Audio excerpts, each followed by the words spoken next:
Hello, my name is Craig Little. I'm one of the sales engineers for North America, and I'm here today to talk to you about the build and destroy model of systems management. Thank you for joining me today on this journey to potentially a new approach and looking at systems management for you guys. Hopefully, you guys are having a great time with this virtual SUSECON, and I thank you for jumping on and taking a look at this session. So let's take a look at the agenda. So first, let's take a look at what is that norm. How do we do it today? What is those elements that go into systems management normally? Then we're going to take a look at pets versus cattle. And that's one of those things where it's a good illustration of how we can look at systems management. And frankly, on the pet side of things, I think I'm looking a little shaggy. I'm gonna need a dog groomer here by the time we finish up with this shelter in place action being dictated to us from our government. But it's all a matter of staying healthy. So this is what I get for not thinking about getting a haircut before all these orders come down. But we're going to talk about that pets versus cattle. Let's take a look at that build and destroy model, which is we're going to dig into those details of just what's enabled or what's necessary for that build and destroy. The next piece is we're going to look at those critical success factors. There's a number of them that really can be a make or break on utilizing this model for systems management. Case study. We've got a good case study where we've been working with a customer here in the Pacific Northwest that they are employing this build and destroy model for their SAP environment. And it's one of those things, it's like, okay, this is kind of cool. We can take a look at what allowed them to make these choices, what has allowed them to be successful, and what potential pitfalls have they run into. And then we'll take a look at some additional benefits that we may have not thought about as we were walking through some of the initial pieces. So let's dig in a little bit on what is that traditional lifestyle or life cycle management. And as you look at this slide, I'm willing to bet if I ask for a show of hands, everybody would go, yeah, I kind of recognize that. That's how we are doing it today. It's how I learned how to do it. It makes sense. You deploy and configure systems, get them out to the environment. You've got the application on it. You turn them over. People start using them. At some point, you come back and go, hey, we need to patch these systems. We've got new security updates. We've got all these pieces that need to be updated on the systems. Give me an evening. We'll get it all taken care of. So you do that, and you do that again and again. You come back and go, you guys have grown this environment a lot. We need to look at getting you some more memory or more disk or more of this or that. So you step into that reconfiguration step. And then you go back and you patch again and again and again, all the while asking for downtime, but keeping the system stable, secure, ready to go do what it's supposed to go do. So this is that normal systems lifestyle or life cycle management. And it's good. It works. It's a valid approach. But let's look at something just a little bit different from this piece. But we're first going to look at this pets versus cattle. Most of us, again, show of hands, we've got some pets in our lives where we love our pets. We take them to the vet. It's care and feeding. We spend a lot of time with our pets. We're very concerned for our pets' health, which is wonderful. But this is almost how we treat most of our servers, especially those critical servers, those servers that are providing huge value for a company. It's like, I'm logging in on a daily basis. I'm making sure it's not running out of disk space. I'm doing all of these sorts of things to nurture that server along to ensure that it continues to do what it's supposed to do, which is wonderful if I've got a small number of servers like we often do with pets. We only have 2 or 3 dogs or cats or those sorts of things. But when I look at cattle, that cattle kind of approach, I'm not dealing with 1, 2, or 3, or if you've got a lot of dogs or cats, 4, 5, or 6, I'm dealing with thousands of cattle in that sort of mode. So when I'm feeding for thousands of cattle. If I need to do health sorts of things, it's for thousands of cattle. I'm cleaning up after thousands of cattle. I want to be able to do that in a much more automated, mass manufacturing kind of approach. And that's what we need to take a look at. And that's kind of the model that we're taking on for this build and destroy. So let's take a look at the details and sort of that high level process of what we have for build and destroy. Similarly to what we've done in the past and what that traditional systems management is, we do that deployment of the systems where we are building them, we are configuring them, and we get them deployed. One of the major differences in this methodology is we are doing this in a highly automated way, to where System 1 is built exactly like System 2, 3, 4, 5, 6, 7, 8, 9, 10, and they're 100% consistent and 100% automated, to where it's basically push button, deploy a system. And that's the OS, the configuration, the application, the insertion into the application environment, everything that you need is in a fully automated sort of concept. So that's that initial deploy. Here's where it gets very different. When we get ready to go patch the environment, guess what? I don't patch the existing systems. I go deploy a new set of systems. And that new set of systems has the more recent updates. It has the security patches. It has the application updates. It may have configuration updates. It has all these pieces rolled into it and deployed in that highly automated way to be able to run the environment. It also gets inserted into the application environment in that same fashion, that automated fashion. Once those new systems are in place, we shift the users over to those new systems. More so, we make sure that the users aren't using the older systems, only the new systems. So this is one of those key elements. You've got to be able to shift the users only to use the new systems. And once you've done that, and all of the users are on the new systems, you can delete and recover the resources for the old systems. This is that destroy portion of the name. I'm still working on a new name here. Maybe you guys can help me out. Throw some comments at me for a better name instead of build and destroy. It's a little rough. I get that. And one of my sales guys goes, hey, we got to change the name up here. So maybe you guys can help me out with that. Throw a comment on the session here. So once we've destroyed those systems and recovered the resources, we have accomplished what we needed to do. We have updated the environment. We have done it without taking any downtime. And potentially, if you remember on that traditional life cycle, we might even have updated hardware. We might have put new management applications in. We could have done a whole variety of things while we put in those new systems. And so this is that key element. We can do it again and again and again.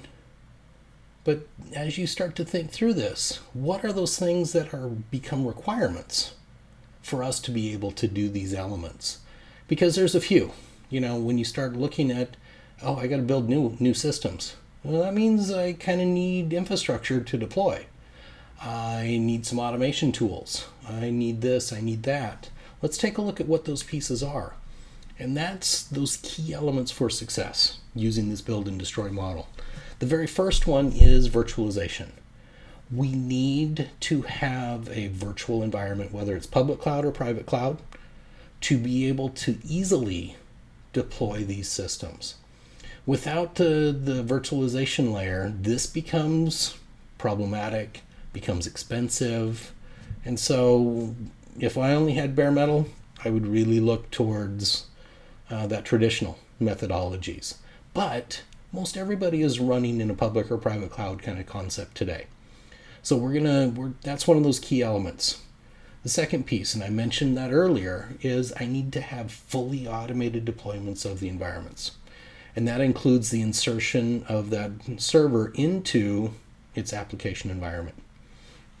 When I have that fully automated, that means I can easily push of a button, deploy a new system. Push of another button, deploy another new system.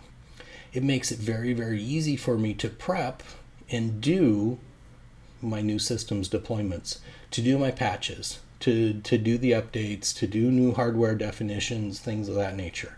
Gotta have that push button automation. Clear down to all layers of the app deployment components. Then the next piece is that application has to support having those resources, those systems resources, pushed into that application environment. You kind of heard me talk about that a little bit on the previous slide. We need to have that ability to push the servers into the application environment.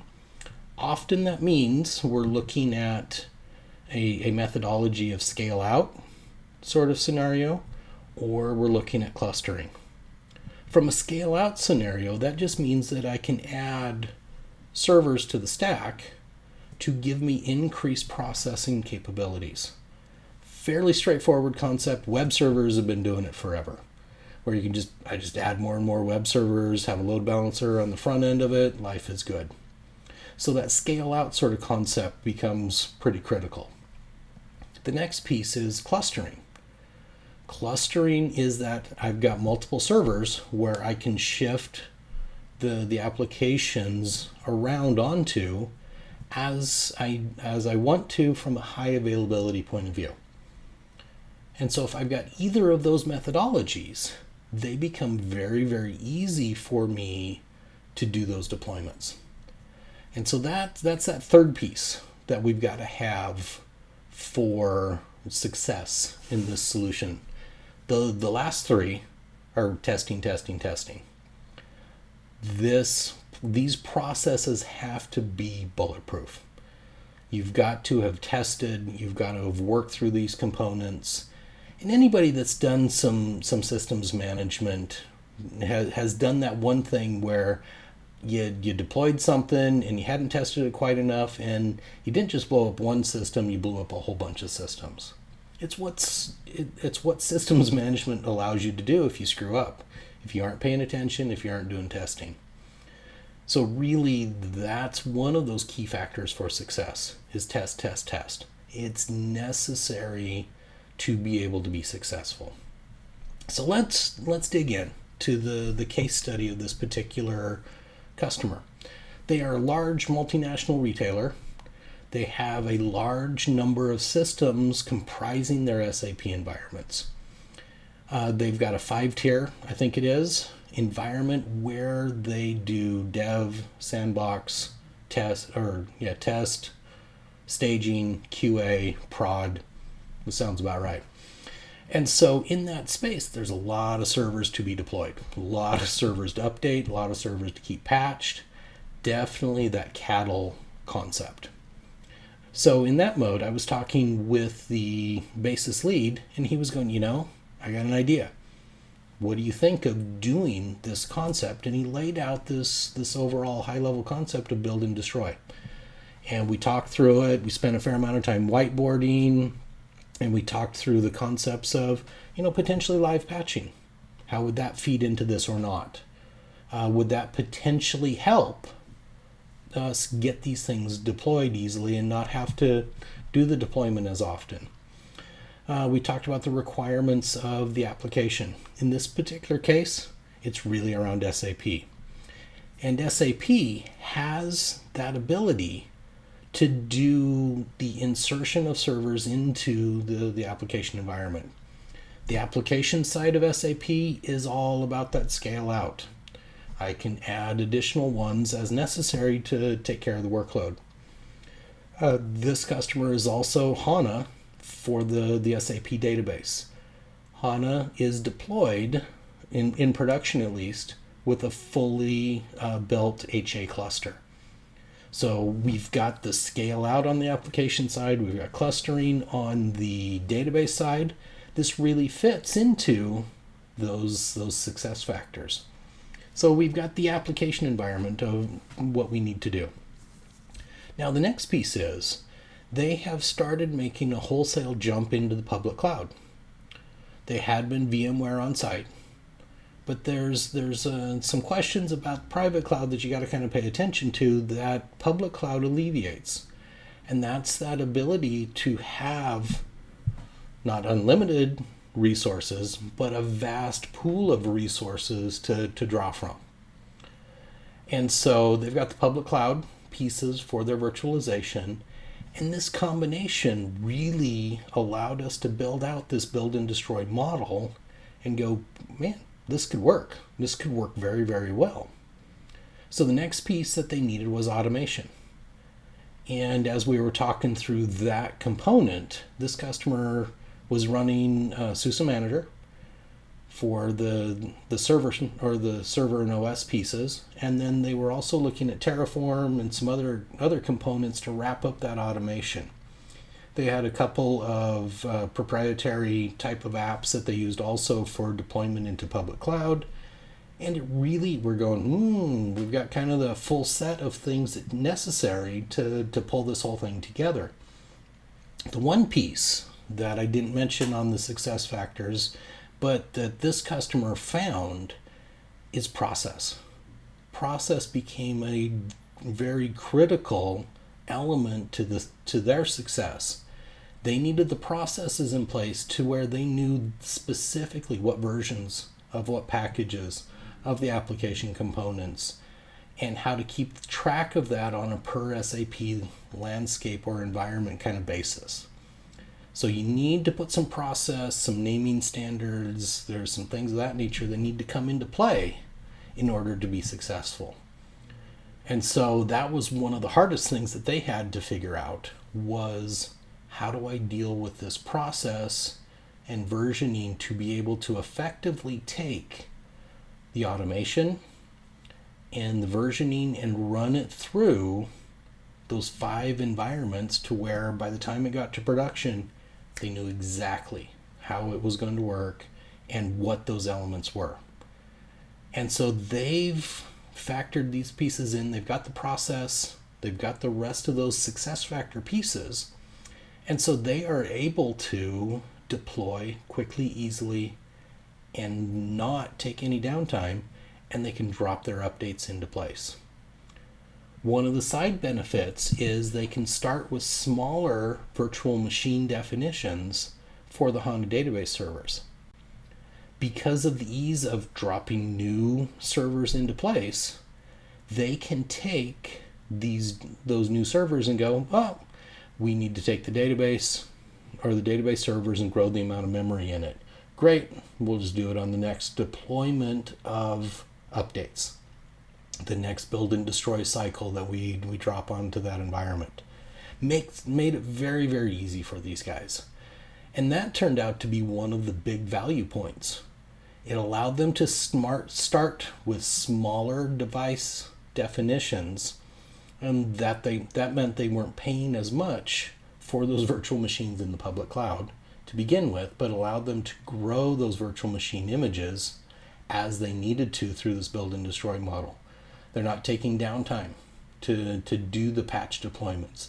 So they're able to keep up with the application updates and patch stability and security patches as necessary moving forward. So there's some wonderful value that they have found through this overall process.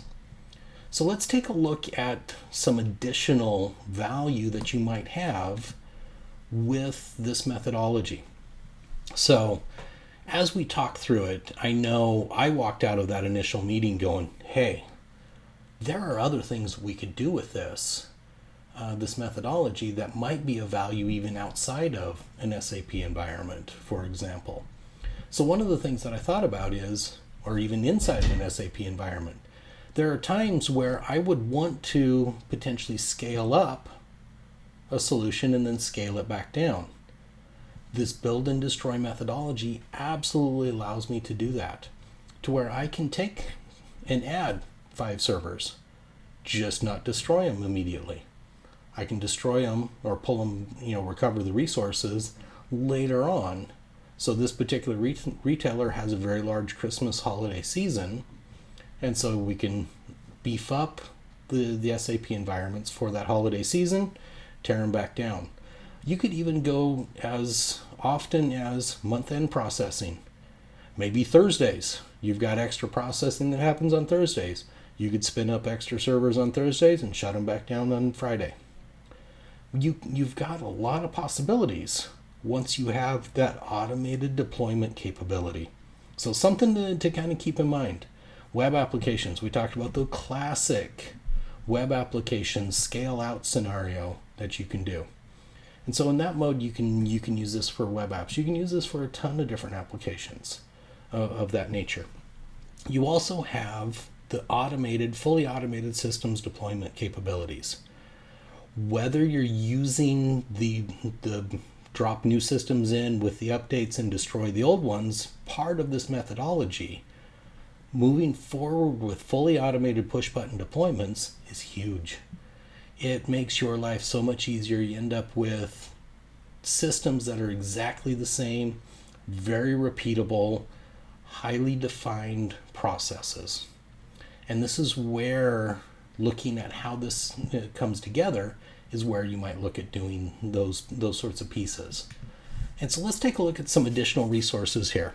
SUSE Manager was one of those key elements, and I've got a link here for the SUSE Manager pieces. And it's one that can help on the automation of the configuration side of things. Works very, very well for those pieces.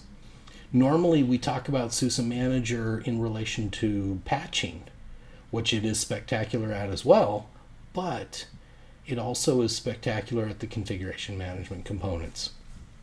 And then for SAP, we've got Terraform that we've been using, and there's a GitHub link on this page that talks about how to use Terraform for the deployment of systems.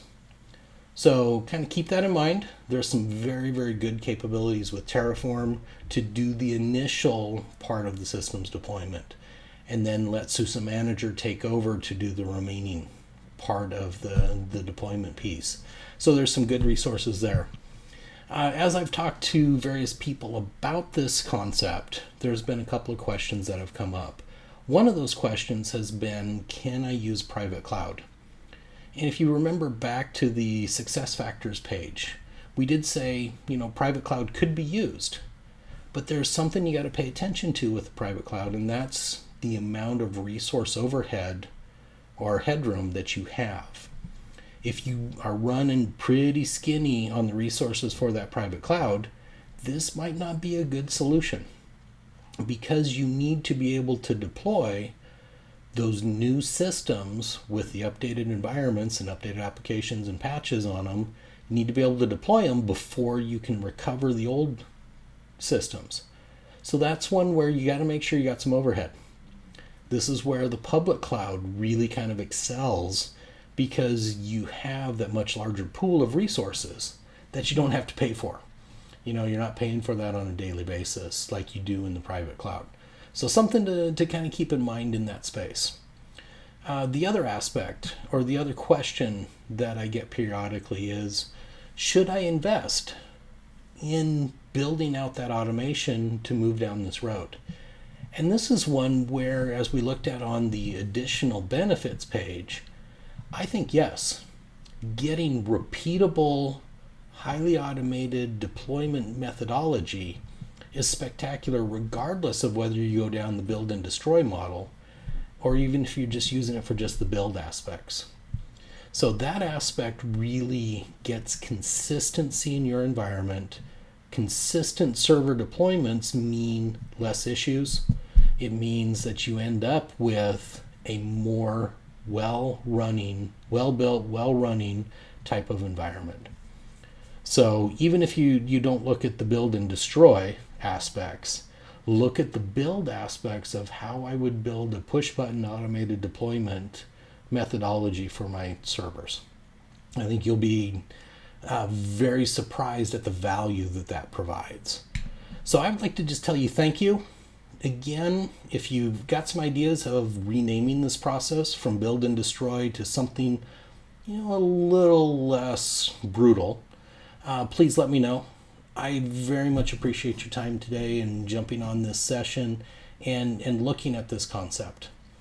And so hopefully you guys can take a look and find as much value as the customer that we did this session around. Again, I thank you for your time today. Bye now.